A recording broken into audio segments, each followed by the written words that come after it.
ঈদের লম্বা ছুটিতে পর্যটকদের ঢল, সিলেটের পর্যটন কেন্দ্রগুলিতে অতিরিক্ত গরম, ভিড়ে অস্বস্তি।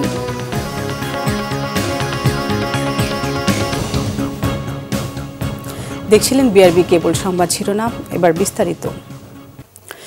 ঈদের সরকারি ছুটি শেষ না হলেও রাজধানীতে ফিরতে শুরু করেছেন নগরবাসী। ঢাকা ফেরাদের অধিকাংশই বেসরকারি চাকরি। ঈদ শেষ হলেও আমেজ এখনও শেষ হয়নি। 14 এপ্রিল পহেলা বৈশাখের সরকারি ছুটি, তাই রাজধানীতে কর্মচাঞ্চল্য ফিরতে এখনও বাকি। কিন্তু এরই মধ্যে রাজধানীতে ফিরতে শুরু করেছেন মানুষ। কমলাপুর রেল স্টেশনে আসা প্রতিটি ট্রেনে যাত্রী সংখ্যা বেশি নয়। অন্যদিকে আজও রাজধানী ছাড়ছেন অনেকে। তারা জানান, টিকিট সমস্যা ও ভিড় এড়াতে ঈদের পর গ্রামের বাড়ি যাচ্ছেন। এদিকে ভোরের আলো ফোটার আগ থেকে একে একে লঞ্চ ভিড়তে থাকে সদরঘাট লঞ্চ টার্মিনালে। তবে যাত্রী ছিল না খুব বেশি। জীবিকার টানে ফিরে এসেছেন বলে জানালেন তারা।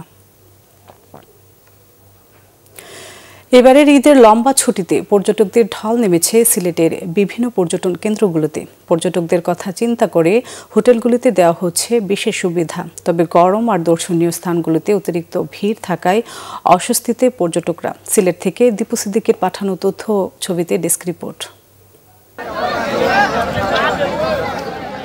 ঈদ আর পহেলা বৈশাখ মিলিয়ে টানা কয়েকদিনের ছুটিতে দেশের বিভিন্ন পর্যটন কেন্দ্রগুলোতে দর্শনার্থীদের উপচে পড়া ভিড়। এরই অংশ হিসেবে চায়ের দেশ নামে খ্যাত সিলেটের স্বচ্ছ নদীর জলধারা ও পাথর পাহাড়ের সৌন্দর্য উপভোগ করতে এবারও পর্যটকরা ভিড় করছেন নগরীতে। হোটেল ও রিসোর্টগুলোতে দেয়া হয়েছে বাড়তি সুবিধা। যেহেতু অনেকদিন স্কুল কলেজ বন্ধ থাকবে, সেজন্য সিলেটের যে আরো সুন্দর সুন্দর জায়গাগুলো আছে, টুরিস্ট স্পটগুলো আছে, সেগুলোতেও ঘুরবো। তো অনেক ভালো লাগতেছে এবং চা বাগান আমরা ছবি তুলবো এবং এবারে ঈদ অনেক মজা হচ্ছে। এই চা বাগানের এত সৌন্দর্য, এটা আসলে বাইরের কান্ট্রি তো এত এনজয় করা যায় না। এবার গরম একটু বেশি, তারপরেও অনেক টুরিস্ট আসছে, তো বেশ ভালো লাগছে আমাদের পর্যটকদের কাছ থেকে অনেক বুকিং আসছে।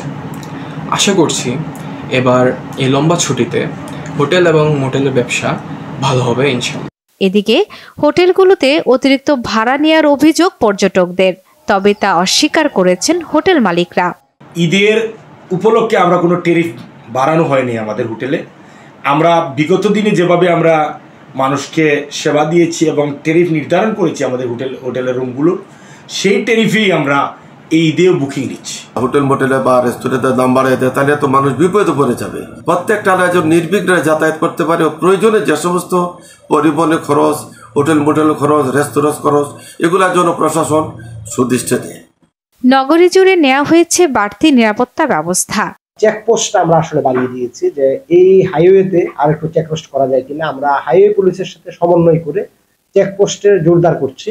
এবারের ঈদ পর্যটনে যাতে কোনো পর্যটক হয়রানির শিকার না হন, এমনটাই প্রত্যাশা সংশ্লিষ্টদের। Bangla vision news desk.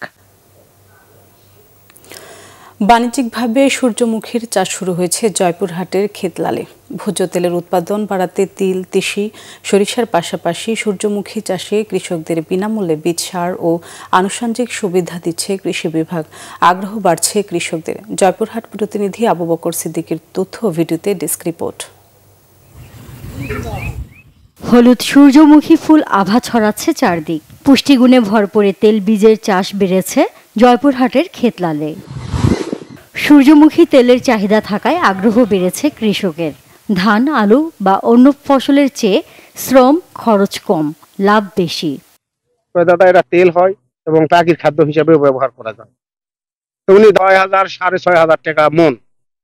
তাতে আমি তো মনে করছি যে এই সূর্যমুখী প্রচুর লাভ। প্রত্যেকদিন লোক আসে, ছেলে মেয়ে বাস আসে, কোম্পানির লোক আসে, দেখতে ভালোই লাগে। কোনোদিন দেখিনি সূর্যমুখী চাষ এমন হয়।